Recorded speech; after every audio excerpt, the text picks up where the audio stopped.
ताप तन मन की जो सहिए। देखो कैसे भजन बचाना है। सुख आ रहा है तो फूलो मत, दुख आ रहा है तो भूलो मत प्रभु को। गंभीर रहो, प्रभु से भी प्रार्थना मत करो दुख मिटा दो, नहीं। जो दुख आएगा सहने की सामर्थ्य दो। हमें आपसे सिर्फ आपका भजन चाहिए। मैं आपको भूलूं नहीं, निरंतर आपका सुमिरन चलता रहे, बस। इससे जो लाभ मिलेगा, वो ये प्रार्थना करते हैं कि हमारा ये दुख मिटा दो, फिर दूसरा दुख आएगा। ये कब तक भिखमंगापना चलता रहेगा? कभी तो हम मांगना बंद करें। हम सहेंगे आपका सुमिरन करते हुए, हमारी चित्तवृत्ति आपके सुमिरन में हो। ये हम आपको अपने अनुभव की बात कहते हैं। अगर प्रभु का, श्यामाजू का सुमिरन चल रहा है तो बड़े से बड़ा कष्ट कुछ नहीं बिगाड़ पाएगा। ये हमारी बात समझ लेना।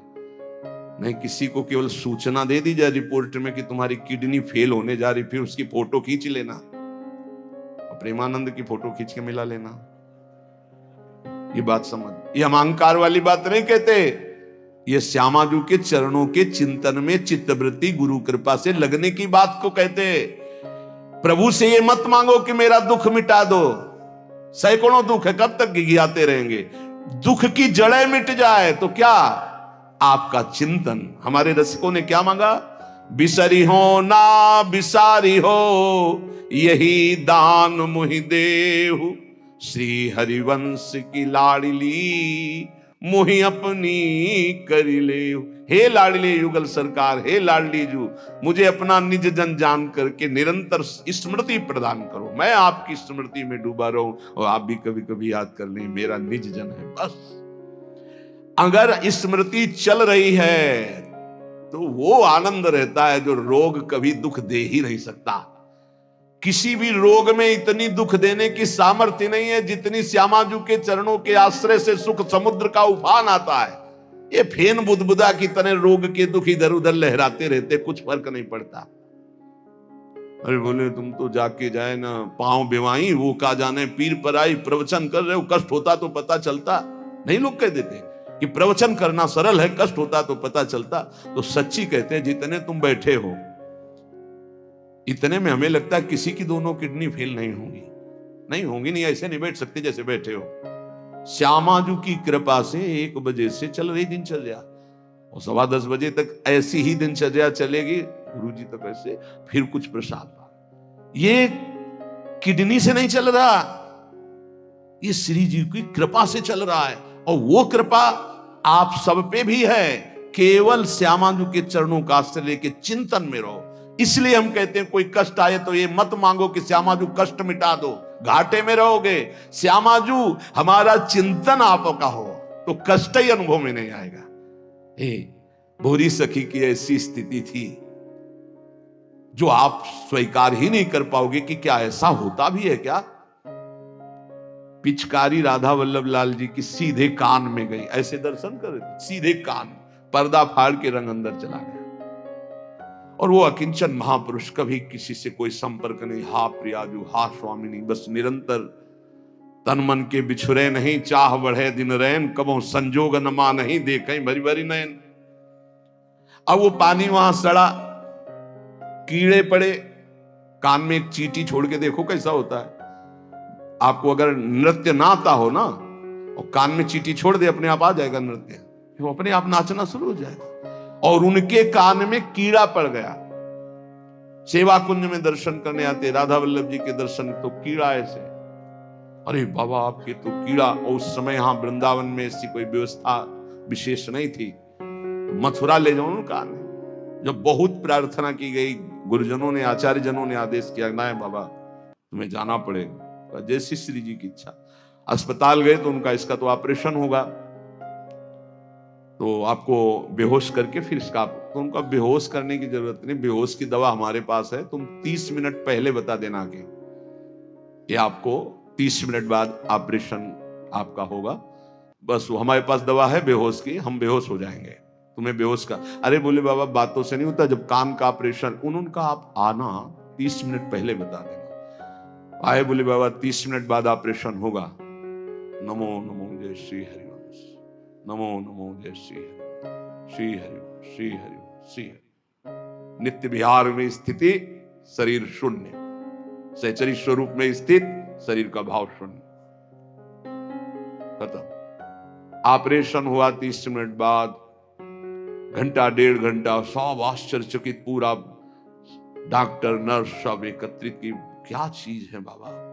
वो कान का ऑपरेशन, जरा सा एक चींटी चली जाए तो हाहाकार मचने लगता है। 1.5 घंटे बाद ऑपरेशन, श्री हरिवंश, नमो नमो, जैसे हो गया ऑपरेशन। हाँ बाबा, उठे चल दिए। अलौकिक सामर्थ्य, श्यामाजू के गोरे चरणारविंद की ठसक। ये बहुत छोटी बात, रोग दोग दोष, ये बहुत छोटी बात। स्पष्ट समझ लीजिए, हरिराम व्यास जी विशाखा सखी के अवतार, वो स्पष्ट कह रहे हैं, प्यारी जू के चरणारविंद का आश्रय लेने वाले के ऊपर किसी भी ऋषि मुनि का शाप, दैहिक दैविक भौतिक ताप, त्रिभुवन में जितनी रोग सृष्टि हुई है, किसी भी रोग का प्रभाव, किसी भी महत पाप का प्रभाव उसके ऊपर नहीं पड़ता। साप ताप रोग शोक दारुण दुख हारी, लाल इष्ट दुष्ट दवन कुंज भवन चारी, श्री राधा प्यारी के चरणार बिंद शीतल सुखदाई, कोटि चंद मंद करत नख विद जुन्हाई। ऐसे हमारी प्यारी जू के चरणार बिंद, अद्भुत प्रभाव, अद्भुत प्रभाव। एक निष्ठा हृदय में बस होनी चाहिए। यहां बस अनन्यता की मांग है, हमारी प्रियाजू की अनन्यता, गोरे चरणारविंद की ठसक। तो बोले चतुर जग में बड़ो कहिए, जो श्यामा श्याम के रंग रंगिए, वही चतुर है जो अपने को श्यामा श्याम के रंग में रंग लिया। और ताप तन मन की जू सहिए, तन के रोग और मन की समस्याएं रही मन, मन की मन व्यथा रखिए मन में गोए, सुन ठिले हैं लोग सब बांट न ले है को। ये गांठ बांध लो, अपनी समस्या किसी से मत कहिए। अगर बहुत प्रेमी जन है तो वो दुख पाएगा, बांट तो लेगा नहीं, और अगर प्रेमी नहीं तो उपहास करेगा, तुम्हारा भाव बिगड़ेगा। किसी से मत कहिए। दिल दे दिया दिलवर श्यामाजू को, वो जाने। मन में जलन है तो सह रहे, तन में जलन है तो सह रहे। तन मन की ताप तपन जो सहिए, कैसे सह जाओगे? बोले सदा हरि के ही गुण गइए। जब परेशानी हो उठाओ मंजीरा, शुरू करो चतुरासी जी का गायन। फिर देखो, आज तो जुवती तेरो बदन आनंद भरो, गाते गाते तेरा बदन आनंद में भर जाएगा, देखना गा के। ये अनुभव की बात कहते हैं। भारी से भारी समस्या को ऐसे नष्ट कर देना, ये प्रियालाल के गुण गायन का प्रभाव देखा है। गुण गायन का भारी से भारी समस्या का समाधान ऐसे। आप विश्वास केवल कीजिए, हित धू जो विश्वास है तभी सुधरे। जहां नाम बाणी वहां श्याम श्यामा, और जहां श्याम श्यामा तो समस्या नहीं, कोई समस्या नहीं। जगत में जीव हरि प्यारे, शबन के आप रखवारे। समस्त जीवों को भगवान प्यार करते हैं, लेकिन दुर्भाग्य है कि ये जीव समझ नहीं पा रहा कि भगवान प्यार करते हैं। वो भगवान को भूल करके यहां तक कि नास्तिकता छा गई। बड़ी विचित्र, कोई महापुरुषों के वचनों के रहस्यों को नहीं समझ पाता है। अलग अलग बातों में ऐसे फंसे कि सब बातों की बात तक पहुंच ही नहीं पाते हैं। भगवान निराकार भी हैं, भगवान साकार भी हैं, भगवान सब में भरे हैं, तो भगवान सबसे परे हैं। जो सबसे परे हैं वही सब में भरे हैं, बस समझ लो। ऐसी नास्तिकता छा रही, पापाचरण करते हुए भगवान को अशुद्ध शब्दों से संबोधन करते हैं, लेकिन वो इतने महान पिता हैं कि ऐसों को भी प्यार दे रहे हैं। सूर्य का ताप, चंद्र का, पृथ्वी, वायु, सब भरण पोषण कर रहे हैं। उनकी भी रक्षा भगवान कर, उनको भी उदर पोषण भगवान कर रहे। जिन्होंने रूप रंग धारे, ये सच्ची मानना 100 का 100% केवल वासुदेव ही है। वासना वासुदेवस्य वासितम भुवनत्रयम् सर्वभूत निवासोस्मि वासुदेव नमोस्तुते। जो वासुदेव अपने आप से अपने आप को बनाता है। कुछ लोगों का रहता है कि भगवान रक्षा क्यों नहीं करते, ऐसा क्यों नहीं करते, यहां ये हत्या हो रही, वहां वो मार काट हो रही। तुम सुना नहीं? उसकी 3 लीलाएं नहीं, तुम्हारी पसंद से होगा। एक लीला में वो सृजन करता है, तो दूसरे में पालन करता है, तो तीसरे में विनाश करता है। तीनों जरूरी हैं। नहीं मनाने लगोगे कि भगवान आज से अगर 10 साल के लिए मौत नाम की चीज बंद हो जाए इस भूमंडल में, तो अनशन करके मनाओगे प्रभु से कि प्रभु मरेंगे, बहुत ही बढ़ रहे हैं। जीव चराचर में अगर सृष्टि का एक सोपान खत्म हो जाए कि मृत्यु ना हो, तो हाहाकार मच जाए। ध्यान रखना, मरना भी उतना ही अच्छा है जितना जन्मना और जितना पालन करना। और तुम्हारे वो मनोरंजन का नहीं है विधान, वो उसका खेल है। मृत्यु भी आवश्यक है, बहुत जरूरी है। विनाश भी जरूरी है। जैसे सृजन जरूरी है, वैसे पालन जरूरी है, वैसे विनाश जरूरी है। नहीं बताओ, कैंसर हो गया, वो सड़ रहा है, मार परेशान है, बोले मरना ही नहीं है, अब तो उसकी बड़ी समस्या है। अरे मरेगा तो नया शरीर प्राप्त करेगा। कोई प्यार नहीं करता, कोई प्यार नहीं करता। जिस दिन तुम बिस्तर में लग जाओगे, सब प्रार्थना करेंगे जल चढ़ा के भगवान से, इनको उठा लो। और अगर थोड़ा भी काम लायक हो, फिर भगवान को कोसेंगे, वैसे भगवान को मनाएंगे। मृत्यु भी बहुत जरूरी है, सच्ची मानना। तुमसे हृदय से बात कहते हैं, मृत्यु बहुत जरूरी है। आप अज्ञान के कारण बुरा मानते हैं कि भगवान ऐसा। भगवान का 3 खेल हो रहा है। पहले पागलपन छोड़िए और खेल को समझिए। वो अपने आप से अपने आप को रच रहा है, अपने आप से अपने आप का पालन कर रहा है, और अपने आप से अपने आप का अंतर ध्यान लीला, जिसे विनाश लीला कहते हैं, उसी में वो 3 रूप धारण किए। ब्रह्मा रूप से सृजन कर रहे हैं, विष्णु हरि रूप से पालन कर रहे हैं, तो शिव रूप से संहार कर रहे हैं। वही उन्हीं का खेल है। संहार भी उतना ही महत्वपूर्ण है जितना पालन और सृजन महत्वपूर्ण है। और वो किसी और का नहीं कर रहा है, वो अपने आप से अपने आप का कर रहा है। तो बोले मुझे क्यों घसीट रहा है? क्योंकि तू अपने ब्रह्म में तू भी वही है। ये ना जानने के कारण तू अपने को और सच्ची मानिए। एक और आनंद की बात कि ये सब विनाश का विनाश हो रहा है। जिसका सृजन हो रहा है उसी का पालन हो रहा है, उसी का विनाश हो रहा है। तेरा न सृजन हुआ है, तू ब्रह्मा का बनाया हुआ नहीं है। ब्रह्मा का बनाया हुआ ये 3 शरीर है, स्थूल सूक्ष्म कारण। ब्रह्मा का बनाया हुआ ये 3 लोक।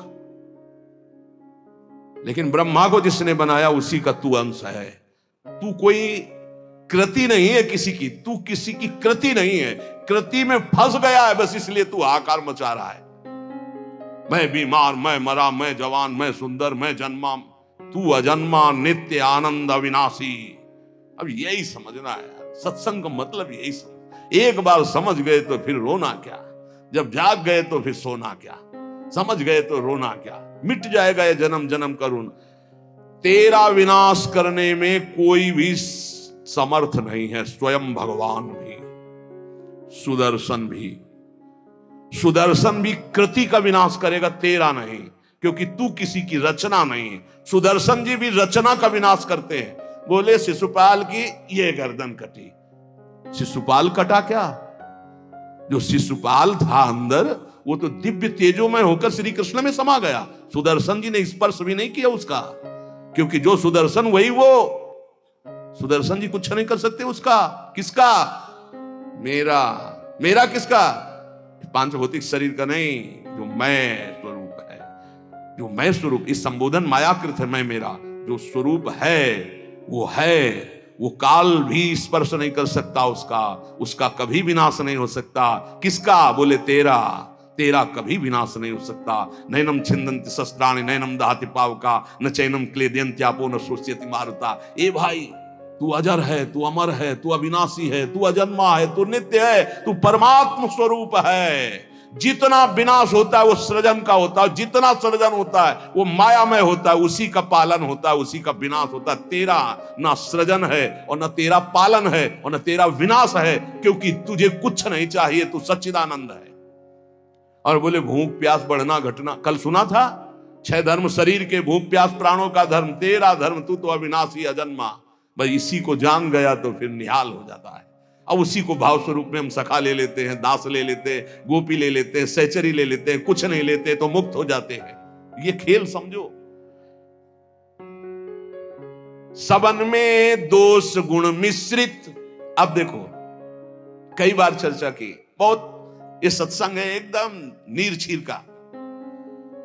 बिना सोने में मिलावट किए गहना नहीं बन सकता। शुद्ध स्वर्ण का आकार नहीं दिया जा सकता। आकार देने के लिए मिलावट की जाती है कुछ, और फिर उसको गहना रूप दिया जाता है। तो ये जितना आप देख रहे हैं, इसमें गुण दोष से रचना है शरीरों की, लेकिन जो इस शरीर के अंदर शरीर ही रह रहा है, भगवान का अंश, वो रचना नहीं है, इसलिए वो शुद्ध है और इसीलिए उसका कोई आकार नहीं है। समझिए समझिए, बहुत सुंदर।